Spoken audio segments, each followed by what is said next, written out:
अस्सलाम वालेकुम जी, this is Ali Hamzawan and welcome to a new video. जैसा कि आप जानते हैं कि एलएलबी पार्ट 1 के एनुअल एग्जाम्स की प्रिपरेशन के हवाले से हमारी एक सीरीज़ जारी है जिसमें हम हर सब्जेक्ट के 10 मोस्ट इंपॉर्टेंट क्वेश्चंस डिस्कस कर रहे हैं। आज से पहले हम लोग दो सब्जेक्ट्स कवर कर चुके हैं, एक पॉलिटिकल साइंस और एक सोशियोलॉजी। और लास्ट वीडियो में हमने फिलोसफी ऑफ लॉ स्टार्ट किया था और हमने लास्ट वीडियो में 10 इंपॉर्टेंट क्वेश्चंस देखे थे जो हम इस सीरीज में आगे करने जा रहे हैं। आज की वीडियो में हम पहला मोस्ट इंपॉर्टेंट क्वेश्चन देखेंगे फिलोसफी ऑफ लॉ का। जो हमारा पहला मोस्ट इंपॉर्टेंट क्वेश्चन है वो है define law by different jurist, advantages and disadvantages of law. So ये एक इंपॉर्टेंट मोस्ट इंपॉर्टेंट क्वेश्चन है, मैंने पहले भी बताया था और काफ़ी बार ये रिपीट भी हो चुका है, तो आज हम इसको इन डिटेल देख लेते हैं। आई होप सो आपको वीडियो अच्छी लगेगी। अगर वीडियो अच्छी लगे तो वीडियो को लाइक कीजिएगा और इस वीडियो को और बाकी वीडियोस को अपने उन दोस्तों के साथ जो आपकी तरह एलएलबी पार्ट 1 के स्टूडेंट्स हैं शेयर ज़रूर कीजिएगा ताकि उनकी भी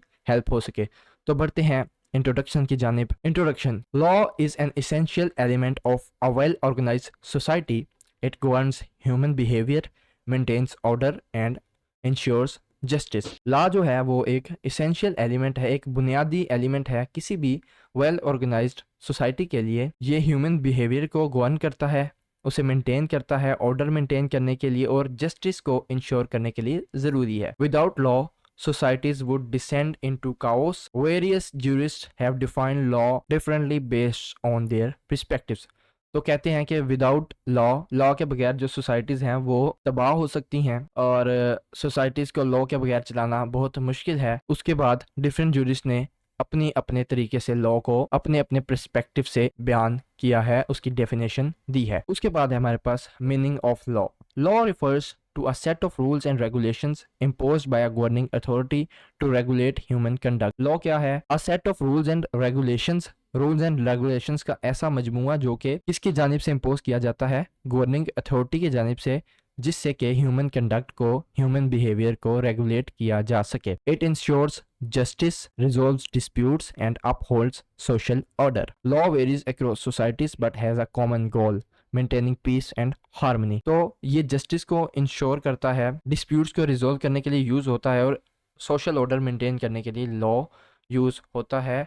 लॉ जो है वो डिफरेंट सोसाइटीज़ में डिफरेंट तरह से वेरी करता है, लेकिन इसका मेन गोल क्या होता है कि हर सोसाइटी में पीस और हार्मनी बरकरार रहे। तो ये थी लॉ के इंट्रोडक्शन और लॉ का मीनिंग। नेक्स्ट है हमारे पास definition of law by different jurists. So John Austin जो एनालिटिकल स्कूल से ताल्लुक रखते हैं वो कहते हैं law is the command of sovereign backed by sanction. Law क्या है? सॉवरन की कमांड है जिसे सैंक्शन यानी सजा के जरिए बैक किया जाता है। According to Austin, law is command issued by a superior authority the state and enforce through penalties. So Austin के मुताबिक लॉ ऐसी कमांड है, ऐसा हुक्म है जो कि सुपीरियर अथॉरिटी जैसे कि किसी स्टेट की जानिब से इन्फोर्स किया जाता है जिससे कि सोशल ऑर्डर मेंटेन किया जा सके। और इसको क्या चीज़ बैक करती है? इसको सजा या पेनल्टीज बैक करती हैं। नेक्स्ट है हमारे पास सेलमेंट। सेलमेंट क्या कहते हैं?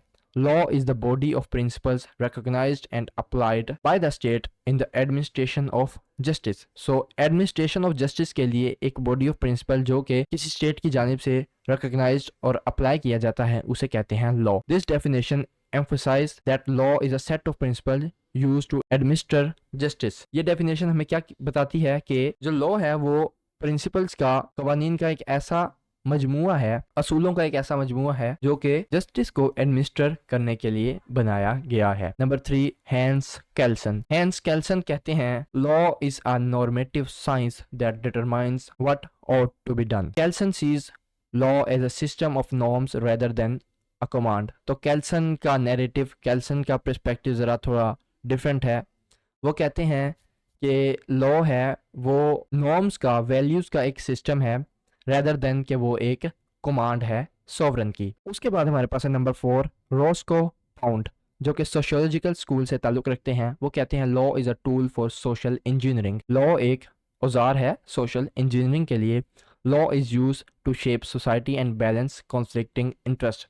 किसी सोसाइटी को शेप करने के लिए और अगर वहाँ पे कोई कॉन्फ्लिक्ट्स चल रहे हैं तो उनको मेंटेन करने के लिए, कॉन्फ्लिक्टिंग इंटरेस्ट को बैलेंस करने के लिए लॉ को यूज़ किया जाता है। नंबर 5, ब्लैकस्टोन जो कि हिस्टोरिकल स्कूल से ताल्लुक़ रखते हैं। Law is a rule of action dictated by superior being, वही बात आ गई कि रूल जो कि किसी सुपीरियर अथॉरिटी की जानिब से बनाए गए हैं। This definition aligns with the idea that law is divine और natural principle governing human behaviour. इसके बाद हमारे पास एडवांटेजेस ऑफ लॉ के क्या क्या एडवांटेजेस होते हैं, ये मैं आपको ऊपर ऊपर से पढ़ के बता देता हूँ, नोट्स में से आप इन डिटेल इन्हें पढ़ लीजिएगा।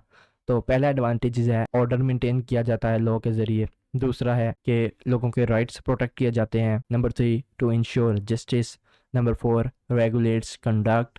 Number 5 prevents exploitation and number 6 promotes economic growth. तो ये है लॉ के एडवांटेजेस, इन डिटेल आप इनको देख लीजिएगा। उसके बाद है डिसएडवांटेजेस ऑफ लॉ के डिसएडवांटेजेस क्या है। नंबर 1 रिजिडिटी, ये रिजिड होता है, इसमें जो चेंजेस हैं वो इतनी जल्दी नहीं आते। Number 2 complexity. Number 3 misuse of law. Number 4 delayed justice. Number 5 bureaucratic burden and number 6 moral limitations। अब हम देख लेते हैं इस क्वेश्चन की conclusion. Law is a fundamental pillar of civilisation guiding human conduct and ensuring justice. While it has numerous benefits such as maintaining order and protecting right, it also has drawbacks such as rigidity and misuse. Therefore, laws should be regularly updated to meet the evolving needs of society. An effective legal system balances enforcement with flexibility, ensuring fairness and justice for all. तो conclusion में ये कहा गया है कि law किसी भी civilisation का एक फंडामेंटल, एक बुनियादी पिलर होता है जो कि ह्यूमन कंडक्ट को गाइड करने के लिए, ह्यूमन बिहेवियर को रेगुलेट करने के लिए और जस्टिस को इंश्योर करने के लिए यूज़ किया जाता है। इसके बहुत से बेनिफिट्स भी हैं और साथ साथ इसके कुछ नुकसान भी हैं, इसीलिए लॉ को जो है वो रेगुलरली अपडेट करना चाहिए और होना चाहिए ताकि वो सोसाइटी की नीड्स को मैच कर सके। ये था हमारा पहला मोस्ट इंपॉर्टेंट क्वेश्चन जो कि हमने डिस्कस किया for philosophy of law LLB part 1 annual exam preparation. I hope so आपको ये वीडियो पसंद आई होगी। नोट्स के लिंक्स और बाकी रेलिवेंट्स लिंक्स आपको वीडियो की डिस्क्रिप्शन में मिल जाएंगे। उसके अलावा मेरा व्हाट्सएप नंबर भी आपको वीडियो की डिस्क्रिप्शन में मिल जाएगा। व्हाट्सएप ग्रुप में ऐड होने के लिए आप मुझसे व्हाट्सएप पर रब्ता कर सकते हैं। मैं मिलता हूँ आपसे नेक्स्ट वीडियो में नेक्स्ट क्वेश्चन के साथ। तब तक के लिए अपना ख्याल रखिएगा, दुआ में याद रखिएगा। अल्लाह हाफिज़।